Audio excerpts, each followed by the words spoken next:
34வது அத்தியாயத்தில் 44வது வசனத்திலே ஒரு செய்தி அல்லாஹ் சொல்லுகிறான். அவர்கள் வாசிக்கக்கூடிய எந்த வேதங்களையும் அவர்களுக்கு நாம் கொடுக்கவில்லை. முகமதே, உமக்கு முன் அவர்களிடம் எச்சரிக்கை செய்யும் எவரையும் நாம் அனுப்பியதில்லை அப்படின்னு இந்த வசனம் சொல்லுகிறது. அப்ப இந்த வசனத்தில் உள்ள கருத்து என்ன என்று கேட்டால், நபிகள் நாயகம் ஸல்லல்லாஹு அலைஹி வஸல்லம் அவர்கள் எந்த சமுதாயத்திற்கு தூதராக அனுப்பப்பட்டார்களோ அந்த சமுதாயத்திற்கு அதற்கு முன்னர் ஒரு தூதரும் வந்ததில்லை, ஒரு வேதமும் கொடுக்கப்பட்டதில்லை என்று இந்த வசனம் சொல்கிறது.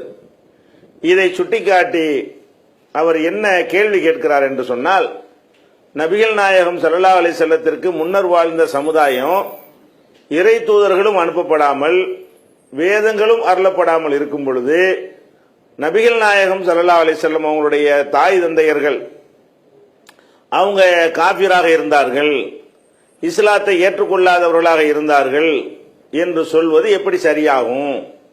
அவங்களுக்கு தான் வேதமும் தரலையே, அவங்களுக்கு தான் தூதர் அனுப்பப்படலையே, வேதமும் தூதர் அனுப்பப்படலைன்னா அவங்க எதை போய் நம்புவாங்க? அவங்க ஒண்ணுமே தப்பா நம்பி இருந்தா கூட அதனால் எப்படி அவர்கள் மீது குற்றம் பிடிக்கிறது என்று இந்த கருத்தில் இந்த சகோதரர் கேள்வி கேட்டிருக்கிறார்கள். இதுல நபிகள் நாயகம் ஸல்லல்லாஹு அலைஹி வஸல்லம் அவங்களுக்கு முன்னர் அந்த சமுதாயத்திற்கு தூதர் அனுப்பப்படலைங்கிறது உண்மைதான். இந்த வசனமும் சொல்கிறது. திருக்குரான்ல வேறு வசனமும் என்ன செய்கிறது? யாசீன்ல கூட அல்லாஹ் சொல்லி காட்டுகிறான், லித்துதிர கௌமன் மா உந்திர ஆபாவுகும், இவர்களுடைய மூதாதையர்கள் எச்சரிக்கை செய்யப்படவே இல்லை, இவர்களை எச்சரிப்பதற்கு நீ வந்திருக்கிறாய் என்று கூட அல்லாஹ் யாசின் சூராவிலும் சொல்லி காட்டுகிறான். இன்னும் பல வசனங்கள்லையும் இந்த கருத்து சொல்லப்பட்டிருக்கிறது. அப்ப நபிகள் நாயகம் ஸல்லல்லாஹு அலைஹி வஸல்லத்திற்கு முன்னால் அந்த குறைஷி அந்த அரபு சமுதாயத்திற்கு, மக்காவில் வாழ்ந்த சமுதாயத்திற்கு வேதமும் கொடுக்கல, தூதர் அனுப்பப்படலைன்னா அவங்க எப்படி ஒரு முஸ்லிமா வாழ்ந்திருக்க முடியும்? அவங்க முஸ்லிமா வாழவில்லை என்றால் அவர்களை எப்படி குற்றம் பிடிக்க முடியும் என்பது மேலோட்டமாக பார்க்கும் பொழுது சரியாக இருந்தாலும், அல்லாஹ்வை பொறுத்த வரைக்கும் அதுக்கு ரெண்டு விதமாக இதற்கு அல்லாஹ் பிரித்து வைத்திருக்கிறான். அல்லாஹ்வுடைய மார்க்கம் என்பது ரெண்டு விஷயத்தை மையமாக கொண்டது. ஒன்று, இந்த அகில உலகத்தையும் படைத்த ஒரே ஒரு இறைவன் இருக்கிறான், அவன்தான் இறைவன், அவனை தவிர கல்லு மண்ணு கழுத குதிரை எதுவுமே இறைவன் இல்லை என்ற அடிப்படையான ஒரு விஷயம். ஒரு பகுதி இஸ்லாத்துல இறை தூதர்கள் கொண்டு வந்த மார்க்கத்தில் இது ஒரு பாத்து. இன்னொரு பாத்து என்ன என்று கேட்டால், அந்த இறை தூதர்கள் வழியாக சொல்லித்தரப்படக்கூடிய சொர்க்கம், நரகம், மறுமை, தொழுகை, நோன்பு, ஜக்காத்து, ஹஜ்ஜி, இது மாதிரியான பல விஷயங்கள். இந்த ரெண்டுல இறைவன் ஒருவன் இருக்கிறான் என்கிற விஷயத்திற்கு இறை தூதர்கள் அனுப்பப்படாவிட்டாலும் அவங்களுக்கு கொடுத்திருக்கிற அறிவை கொண்டே அவர்கள் இதை விளங்கியாக வேண்டும். இதுதான் இறைவனுடைய முடிவு. எப்படி தொழுகிறது? அது ஒரு தூதர் தான் சொல்லணும். எப்படி நோன்பு வைக்கிறது? அது ஒரு தூதர் வழியாகத்தான் அறிந்து கொள்ள முடியும். மலக்குகள்னா யாரு? ஒரு தூதர் வழியாகத்தான் அதை அறிந்து கொள்ள முடியும். சொர்க்கம், நரகம், அதுல உள்ள இன்ப துன்பங்கள் என்ன? அது ஒரு தூதர் வழியாகத்தான் அறிந்து கொள்ள முடியும். மறுமையில் எந்த மாதிரியாக விசாரணை நடக்கும்? ஒரு தூதர் வழியாகத்தான் அதை செய்ய முடியும், அறிந்து கொள்ள முடியும். அந்த மாதிரியான ஒரு விஷயங்களை ஒருத்தர் நம்பாமல் இருந்தால், தூதர் அனுப்பப்படாத ஒரு சமுதாயம் நம்பாமல் இருந்தால் அல்லாஹ் குற்றம் பிடிக்கவே மாட்டான். அதே நேரத்தில் இந்த உலகத்தை எல்லாம் ஒரே ஒருத்தன் தான் படைத்தான் என்கிற அந்த பேசிக்கான விஷயத்தை அறிந்து கொள்வதற்கு தூதர்கள் வர வேண்டிய அவசியம் இல்லை. நமக்கு இருக்கிற அறிவே போதும். இந்த அண்ட சராசரங்களை ஒருத்தன் ஒழுங்கா சிந்தித்து பார்த்தானேயானால் இவற்றை எல்லாம் படைத்த ஒருவன் இருக்கிறான் என்கிற முடிவுக்கு அவனே விட முடியும், விடணும். அந்த மாதிரி தான் அல்லாஹ் என்ன செய்யறான்? தான் இருப்பதற்கான சான்றுகளை உலகம் முழுவதும் வாரி இறைத்திருக்கிறான். ஒஃபில் அர்லி ஆயாத்துல் லில் மூக்கினீன், சிந்திக்கிற மக்களுக்கு இந்த பூமி முழுவதும் சான்றுகள் இருக்கின்றன. ஒஃபி அம்புசிக்கும், உங்களுக்குள்ளேயும் பல சான்றுகள் இருக்கின்றன. அபலா துபுசிரூன், சிந்திக்க மாட்டீர்களா என்று அல்லாஹ் கேட்கிறான். அப்ப அல்லாஹ் ஒருவன் இருக்கிறான் என்கிறத விளங்கிக் கொள்வதற்கு ஒரு தூதர் எங்களுக்கு வரல என்ற ஒரு சமாதானத்தை சொன்னால் அல்லாஹ் ஏற்றுக்கொள்ள மாட்டான். தூதர் வராட்டி என்னப்பா, உனக்கு மூளையை நான் கொடுக்கல, நீனே ஒரு கல்லை எடுக்கிற, நீனே செதுக்கிற, நீயே போய் முன்னாடி போய் கும்பிடுற, உன் அறிவு அதை கல்லுன்னு சொல்லாதா? தூதர் வந்துதான் அதை சொல்லி தரணுமா? தூதருக்கு முன்னாடி உன்னோட நான் சேர்த்து தந்திருக்கிற பகுத்தறிவு, அந்த பகுத்தறிவு என்ன சொல்லணும்? சூரியனை சூரியனா காட்டணும், சந்திரனை சந்திரனா காட்டணும், கல்ல கல்லு என்று உனக்கு காட்ட வேண்டும், மண்ணை மண்ணு காட்ட வேண்டும். அப்ப ஒவ்வொரு பொருளையும் அது அதுவாக காட்டுவதற்கு தானே உனக்கு அறிவை தந்திருக்கிறேன். நீ என்ன பண்ற? 72 360 சிலைகளை வைத்துக் கொண்டு இதுதான் கடவுளுங்கிற, நீ படைச்சிட்டு அது உன்னையே படைச்சுன்னு சொல்ற, அது காது கேட்காதுன்னு தெரிஞ்சுக்கிட்டு அது கேட்கும் நினைக்கிற, அது அசையக்கூட முடியாதுன்னு நினைச்சிட்டு உனக்கு தேவையான உதவிகள் எல்லாம் செய்யும் நினைக்கிற.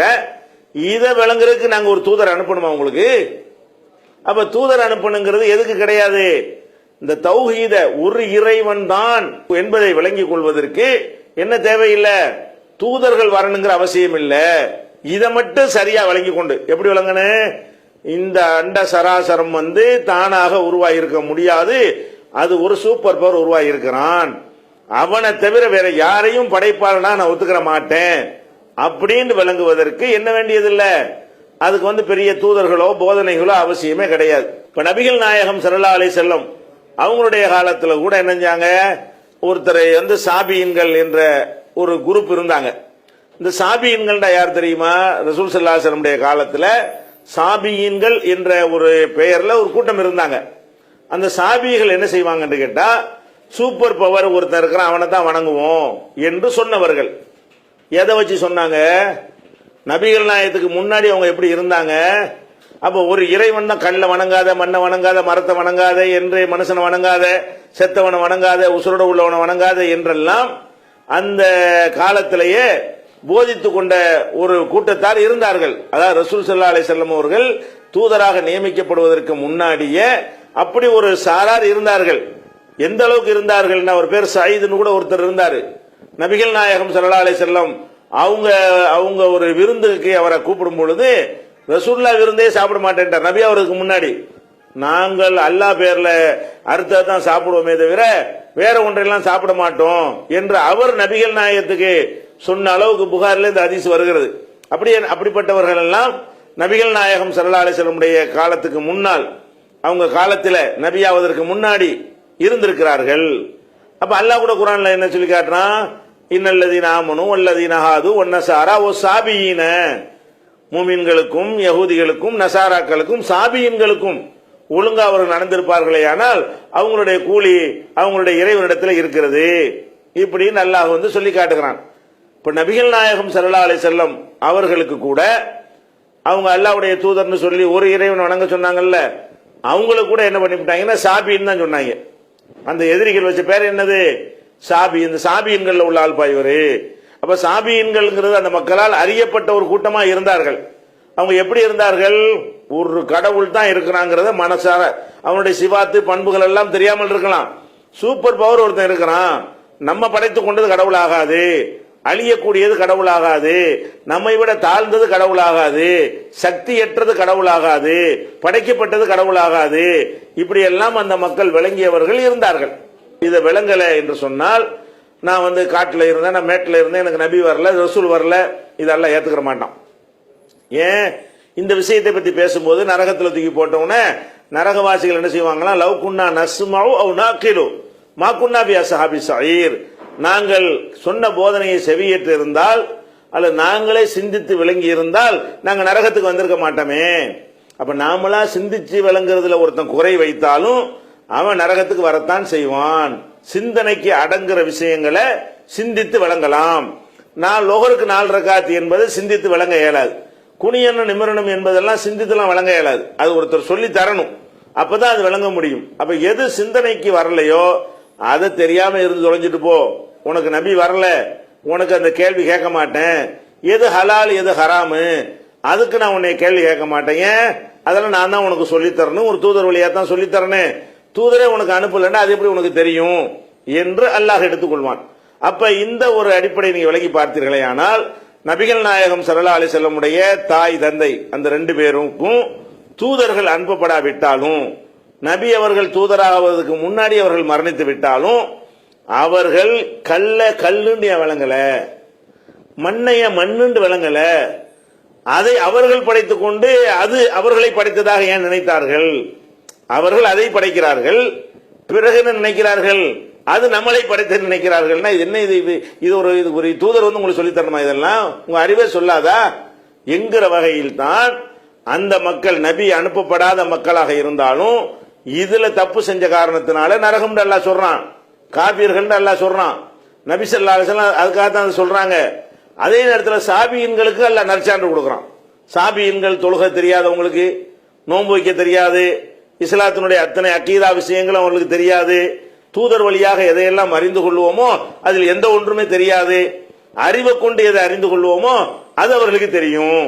அந்த அளவுக்கு நடந்து கொண்ட காரணத்தினால அவங்களுக்கும் அவங்களுடைய கூலி இறைவனிடத்திலே உண்டு என்று அல்லாஹ் திருமறை குர்ஆனில் சொல்லி காட்டுகிறான். அப்ப நம்ம என்ன வழங்கணும் என்றால், ஒரு தூதரை நம்ம வந்து ஒரு சமுதாயத்துக்கு தூதர்கள் அனுப்பப்படாவிட்டாலும் அவர்கள் கடவுள் விஷயத்தில் மிஸ்டேக் பண்ணக்கூடாது.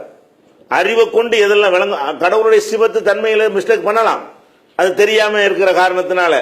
ஆனால் கடவுள்ங்கிறது அறிவுள்ள எதெல்லாம் அடங்குமோ அந்த மாதிரி விஷயங்கள்ல கடவுள் விஷயத்தில் நம்ம தப்பு செஞ்சோம் என்று சொன்னால் நம்ம நிராகரிப்பார்கள் தான், இணை கற்பிப்பவர்கள் தான், அல்ல இறை மறுப்பாளர்கள் தான். இந்த மாதிரி ஒரு கணக்கில் எல்லாம் எடுத்துக்கொள்வான்.